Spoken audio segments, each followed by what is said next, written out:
Yo nací aquí en la Ciudad de México, de hecho aquí en esta colonia, la colonia Roma, y me tuve que ir de la Ciudad de México, exiliarme forzadamente a los 16 años, porque existía una persecución terrible para las personas como yo, personas transgénero, personas que pues retábamos lo que es el binario genérico y que expresábamos una identidad que no es considerada normativa.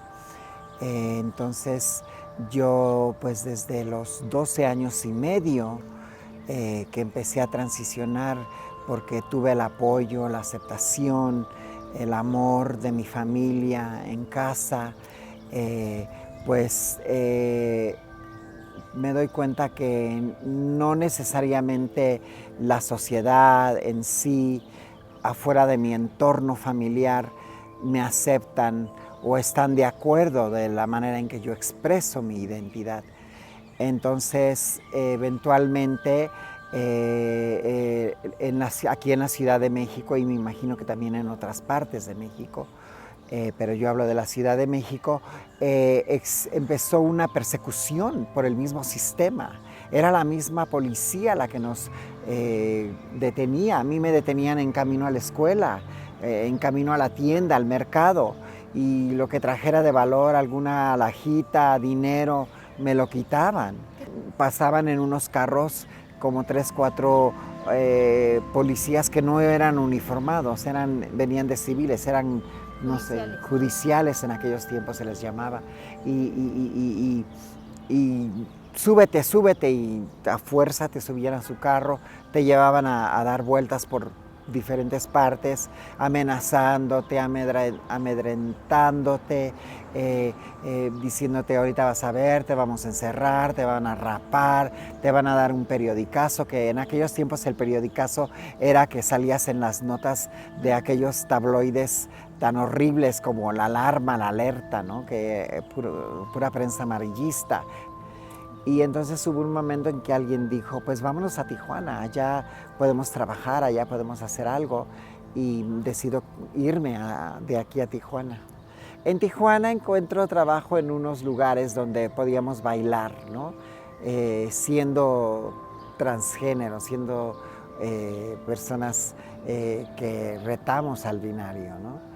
Y allá sobrevivo como casi 3 meses en este tipo de trabajo que pues es parte del trabajo de la industria del sexo, ¿no? En Tijuana en aquellos tiempos, que era el turismo, ¿no? Más que nada que venía de Estados Unidos, en su mayoría hombres, muchachos jóvenes que cruzaban la frontera a Tijuana para ir a los bares, a ver a las bailarinas y también pues contratar a las que ofrecían sus servicios, ¿no?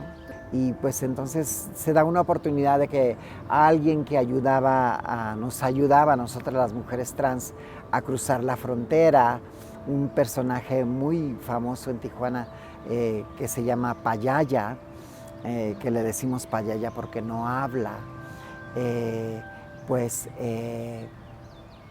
ella es la que me ayuda a cruzar la frontera por el cerro. Yo esa noche andaba en tacones y es por eso que el nombre de mi libro, Crucé la frontera en tacones, ¿no? Y pueden leer más sobre esta historia, esa noche, ese momento pues muy crucial en mi vida, en donde yo cruzo la frontera, ¿no? Indocumentada, a los 16 años, con miedo, sin conocer, sin saber lo que me esperaba en el otro lado. Yo llego y con una mujer trans que había conocido en Tijuana, que me dio su número y me dijo, si llegas a ir a Estados Unidos, a Los Ángeles, a Hollywood, yo allá vivo, te puedes quedar conmigo. Y yo llego con ella cuando cruzo la frontera, que es una gran historia también, súper interesante, porque yo cruzo la frontera con Payaya y todos corren cuando alguien grita, ahí viene la migra, y yo pues en tacones, yo ya cansada porque fue toda la noche, ya no corro, digo, ay no, yo ya no quiero correr, y veo una 7-Eleven, un 7-11 y me meto. y todos los demás corren y los agarra la migra por ir corriendo, ¿no? Y los persiguen.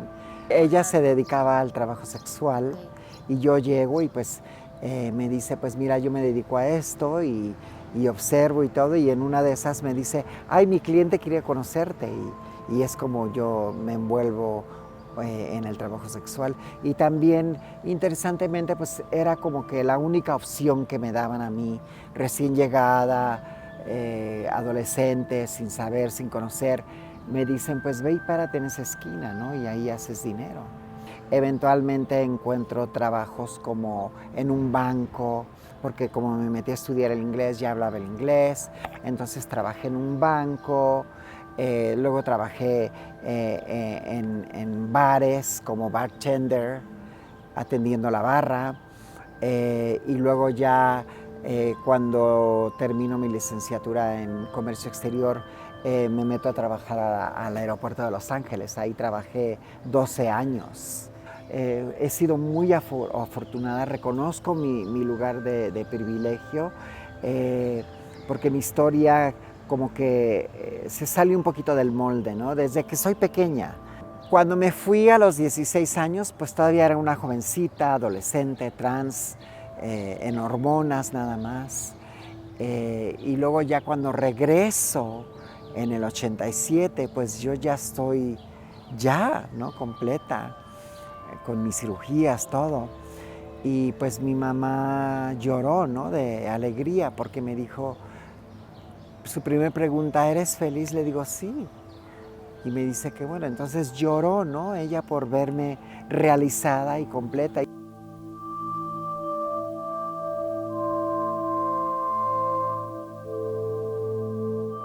Yo nací en el estado de Jalisco, en Tuxpan, Jalisco.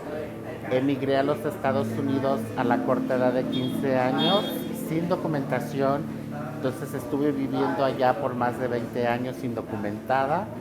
Yo desde que tengo conocimiento de estar en este plano, en este cuerpo, siempre he tenido esa conexión con la energía femenina, con todo lo femenino, ¿no? Desde la construcción social, de vestir, siempre desde que yo recuerdo, desde los 3 años, ya siempre empezaba a expresar ese lado.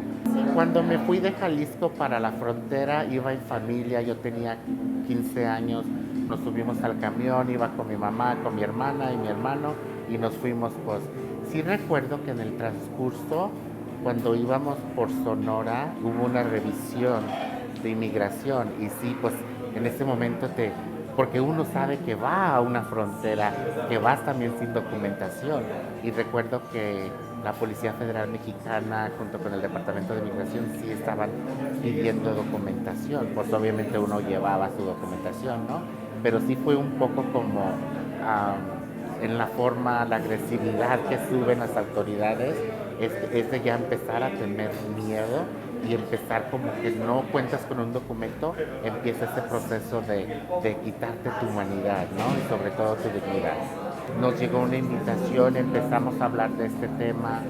En Estados Unidos también no es una prioridad y hay personas detenidas en centros de detención por falta de documentación o porque están pidiendo asilo, pero en lo que te dan todo el proceso te detienen. Entonces, al conectarme yo, saber que estoy en un país indocumentada, el poder ya finalmente, después de vivir allá años, decir, esta soy yo y así lo voy a hacer. Entonces, esas dos intersecciones de mi vida, cuando nos llegó la invitación de ir al evento de la Casa Blanca bajo la administración Obama y él era el presidente, pues mucha gente estaba en una mentalidad de celebración porque la Corte Suprema iba a dar la decisión del sexo igualitario, pero digo, está bien, hay que celebrar este trabajo que se ha hecho, pero a la misma vez, ¿qué está pasando en los centros de detención? Donde no nos están reconociendo como personas trans.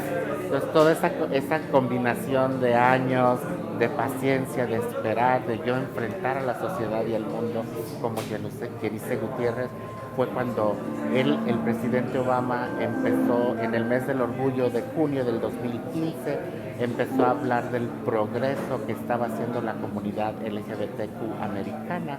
Entonces fue cuando yo como concienticé y dije, pero ¿dónde está el progreso para las hermanas trans que han sido asesinadas en este país?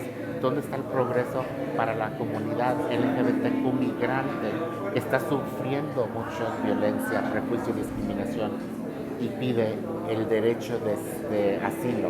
¿Dónde está todo ese progreso? Entonces ahí fue cuando ya mi paciencia ya no pudo más y fue cuando alcé la voz y le pedí por favor que dejara en libertad a personas LGBT en centros de detención, que ya estaba cansada de la violencia que estamos viviendo como comunidad y quisiera un cambio que de verdad pudiera salvar vidas. ¿Dónde naciste? En Maracaibo, Venezuela. Me fui a Estados Unidos en el año 92. Por la situación económica que había en ese entonces, yo me acababa de graduar en la universidad y no quise iniciar carrera laboral, o sea, trabajar en Venezuela, sino que me quise dar la oportunidad de irme directamente y empezar en Estados Unidos para como que no hacer esa conexión en Venezuela que me fuera a mantener en Venezuela. Yo siempre me quería ir, pero estaba estudiando y yo dije, cuando termine me voy. A nadie le había dicho. Oficialmente. Sí, el que sabía era porque lo intuía, porque se imaginaba, pero mi vida no estaba fuera del closet. ¿Y preferencia sexual? Creo que llegué igual, porque entonces llegué a vivir con una prima que estaba casada con un mexicano y el mexicano era macho machote y ahí no había posibilidad tampoco.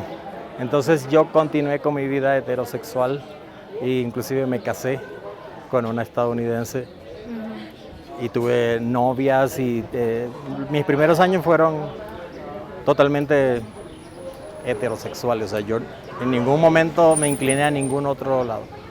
Cuando me divorcié, la primera vez porque me casé 2 veces.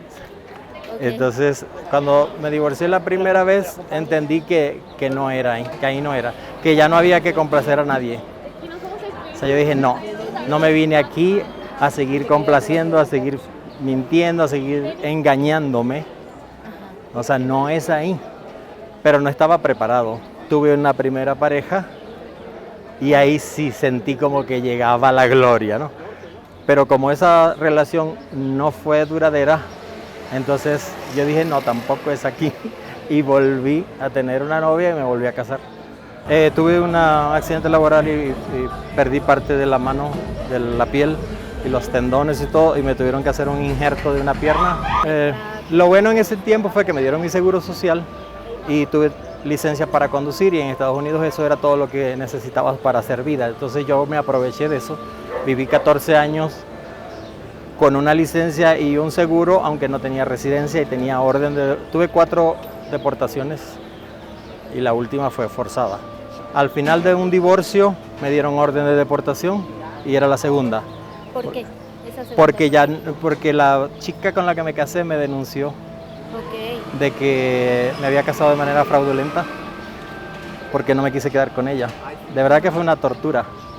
Entonces yo ahí no podía seguir, y una vez hablé con ella y le dije que quería que nos divorciáramos y que dejáramos todo como estaba, y ella no lo entendió. Ella sí quería que yo me quedara y yo sabía que no me podía quedar. Entonces me fui y ella me puso una denuncia, inclusive ahí fue donde empezó como que el calvario de mi tiempo en Estados Unidos, porque ella no solamente me denunció, sino que me acusó de abuso sexual. Ya eran 3 años y medio después de la denuncia y yo no me había defendido porque eso lo publicaron en un periódico, en una letra chiquita. Yo no vivía en ese pueblo. Entonces el juez determinó que si yo no me había defendido, Tú eras culpable. yo era culpable. Y fui a la corte estatal y después fui a la federal y no, yo no tuve. Entonces me negaron la residencia por segunda vez y fue mi tercera orden de salida del país. Y yo salía, siempre yo salía, pero me metía por México. Entonces entré 7 veces por México, por distintas fronteras. Pasé el río, me salté la cerca, me pasé por un túnel, me escondí en un coche, manejé una vez un coche porque yo tenía licencia y entré una vez manejando. y puede entrar. Vivo aquí en la Ciudad de México hace 3 años, tengo casi 5 años viviendo en México. Yo viví primero en León, Guanajuato. Allá cuando llegué, yo solicité ayuda humanitaria en migración porque no hay oficina de Comar y me fue negada. Yo soy paciente VIH y ese fue el motivo por el que esta vez salí de Venezuela, porque estaba ya en etapa SIDA. Y yo busqué opciones de donde podía recibir tratamiento en el exterior. Estados Unidos no era una opción porque tengo un castigo de 20 años desde la última deportación. Entonces una organización en Irapuato me ofreció que ellos me ayudaban. Entonces yo compré el boleto y llegué hasta León y ahí me atendieron en la clínica Capacit. Entonces solicité, me dijeron que solamente por 3 meses, si no me iban a retirar el tratamiento porque era para migrantes en situación de paso. Yo le dije que yo no iba a pasar a Estados Unidos, o sea que yo venía a quedarme, pero me dijeron que el programa era así, para 3 meses, y el día que cumplí los 3 meses me retiraron el tratamiento. Entonces volví, porque tenía 1 año ya en Venezuela sin tratamiento cuando me vine, y yo había estado 9 años con tratamiento constante. Entonces ya estaba muy deteriorado, me vine, estuve 3 meses con tratamiento, pero luego me lo retiraron y volvió todo aquello de voy a estar igual que como estaba antes de venirme, porque ¿qué opciones tenía yo para legalizarme si no estaba casado, no tenía hijos aquí, no venía con visa de trabajo? Lo único que me podían parar era mi diagnóstico y no me lo aceptaron en migración porque necesitaban una orden de un médico en Venezuela que fuera del gobierno venezolano que admitiera que yo allá no tenía tratamiento porque ya no había. Y si vengo huyendo de allá, ¿cómo el gobierno va a aceptar eso y me va a dar una carta diciendo si él se fue porque no hay? Si ellos mismos no aceptan que no hay tratamiento, siempre dicen que sí hay, que va a llegar después. Así yo estuve 1 año cambiándome de tratamientos y el deterioro fue peor que si no hubiera tomado nada por 1 año porque me cambiaron 3 veces y eso hace que el sistema inmunológico sube y baja, que el virus se haga más fuerte y eso me deterioró muchísimo. Yo llegué con 75 kilos, yo ahorita peso 100 kilos y ha sido mi peso ideal siempre. Me vine acá a la Ciudad de México y un señor que conocí en la Roma, un médico ya retirado, me recomendó con unas trabajadoras sociales en La Condesa. Ajá. Y yo llegué con ella y ese mismo día yo salí con mi tarjeta de citas y con mi tratamiento. Mi estatus legal ahorita, soy residente permanente porque pedí refugio y me lo consiguieron de inmediato por el tema de VIH. Sí, yo cuando solicité refugio que llegué aquí, presenté, mi excusa fue mi tema de salud.